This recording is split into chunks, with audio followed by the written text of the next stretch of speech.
আপনার গ্রামের গ্রামের এক লোকের জামাই ঢাকাতে থাকতো। জামাই জামাই আপনার তার মেয়ে ঢাকাতে থাকতো।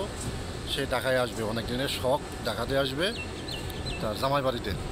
মেয়ে বিয়ে দিছে অনেক দিন ধরে জামাই বাড়ি।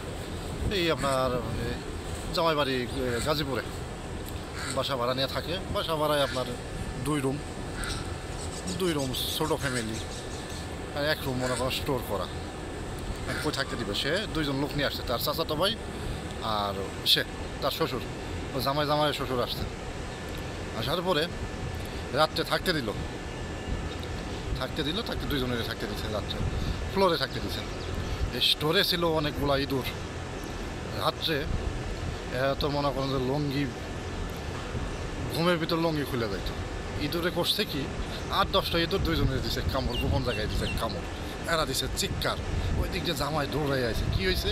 শ্বশুরে কি হইলো? ইঁদুরে আমার কামড় মারছে। কোথায় মারছে? আর কয় না।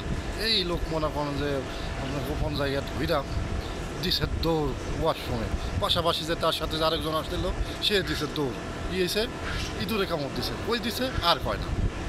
এই কয় না, তারপর লোকজন আসছে, আইসা হাসাহাসি শুরু করে দিছে। কী হয়েছে? জামাই বাড়িটা আইসা এরা গোপন জায়গায় ইঁদুরে কামড় খাইছে। এই লোক আর কয় যে আমি আর জামাই বাড়ি আসবো না, জামাই আমার ইঁদুরে কামড় খাওয়াইলো।